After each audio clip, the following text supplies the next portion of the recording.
I've been living in Da Nang, Vietnam for the past 3 weeks, and honestly I'm itching to start my new chapter in Koh Samui, Thailand. This vlog is going to be the raw reality of the pros and cons and what life really is like in Da Nang, Vietnam, so you can decide for yourself if you want to go there as a digital nomad. And by the way, I make more than $2,000 a month completely passively utilizing YouTube search, allowing me to live this dream life.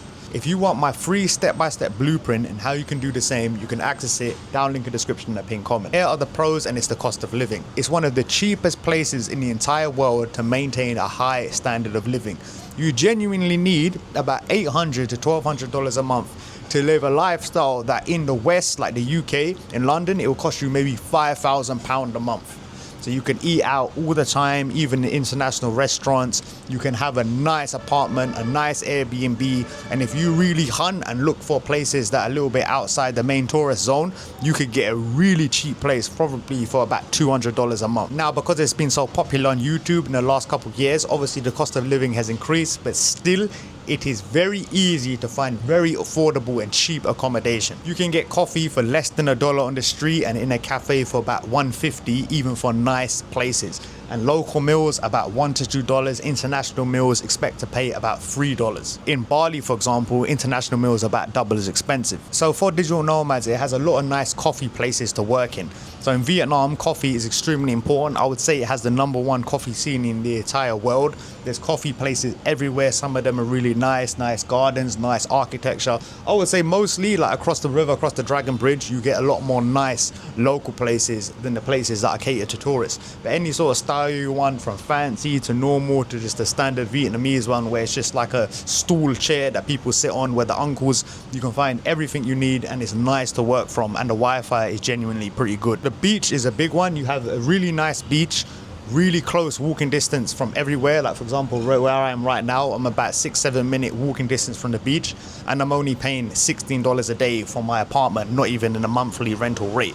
So the beach is very accessible, and the beach has a lot more development to go. So I think the beach is 30 kilometers long. There's only really 2 areas that are developed. Mai Can, whatever it's called, is the one where I'm at, and the whole beach goes to Hoi An. So you have a lot of new developments, a lot of places, and I do think it's going to blow up in the next couple of years. The airport probably is the best thing about it. You have an international airport that is literally about 7-8 minutes from most places in the city. It's across the bridge. If you lived across the bridge, you could get there in 6 minutes. I've never seen an airport that close and that easy to get to, aside from probably City Airport in London, and it just makes everything so convenient. Like I can get a grab to the airport for probably a couple dollars from where I am, and I can fly internationally. You can fly to Thailand, you can fly to Philippines, you can fly to Korea, and it's crazy. Like it's a big opportunity for you to do visa runs, for you to travel across Asia, because you have the airport. In contrast to somewhere like Bali, if you want to go Denpasar Airport, it can be more than an hour, even if you're not that far. Whereas everywhere in Da Nang, even in Hoi An, it's not that inconvenient to go to Da Nang Airport. So it's a big advantage. And because I'm coming from Bali, this is a big one, the infrastructure. The infrastructure is a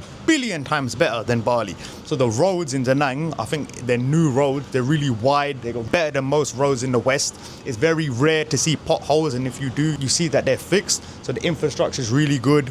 And if you have like a broken laptop, there's a lot of repair shops. It has a lot of stuff that you would be expected to find. The healthcare is okay, not as good as Malaysia or Thailand, but it's much better than somewhere like the Philippines, somewhere like Indonesia. There's a reason why Vietnam beat America. They know how to build stuff, and the infrastructure is pretty decent. So it does have a nomad scene. I don't really talk to much nomads. I don't go to much meetups, but if you want to meet the people, they do have a lot of events on like Facebook or meetup.com if you're into that sort of stuff. So it's definitely not all sunshine and rainbows. Here are the cons. The biggest con is it's kind of ugly. It's just like a typical Vietnamese city. Like obviously where I am right now next to the beach, it is more pretty because you have, you know, some skyscrapers, whatever, so it's not exactly unappealing. But if you go to the actual local areas, it's just concrete, it's just normal. It's similar to anywhere in Asia where the city isn't that appealing. It doesn't really have a lot of nice architecture.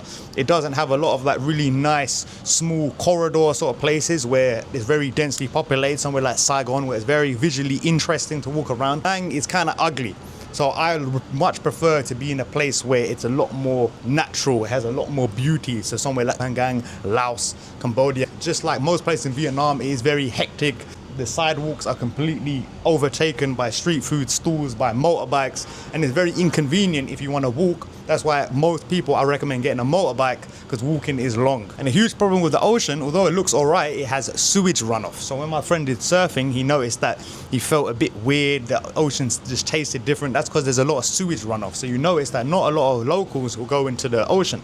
So the issue is if you have a decent ocean and you have water sports, I don't know about you, but I wouldn't do surfing when there's a disgusting sewage runoff. And right now it's November and the waves are ass. Like, if you're even somewhat interested in surfing, Bali is a different universe compared to Da Nang. And the big thing is it's a little bit boring. It's quite boring compared to somewhere like Thailand, Samui, Bali. Bali, you have constant meetups, so many people to meet, so many activities to do. In Da Nang, the reality is, apart from working, doing surfing, we can't really do that because the sewage and because of the waves are so bad.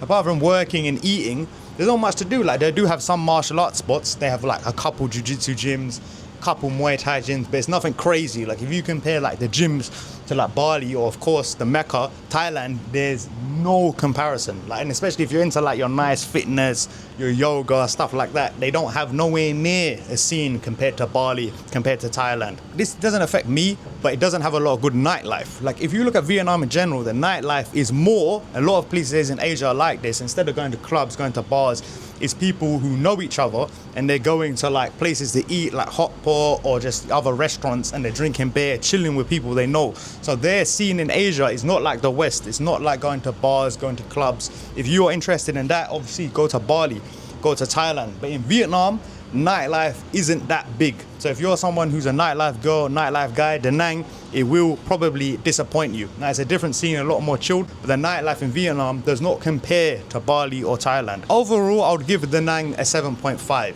It is a very cheap city that has a very good airport, good infrastructure, good place to work, but overall, it does not hit anywhere near, in my opinion, to Bali or to like Thailand in the natural beauty and the different contrast.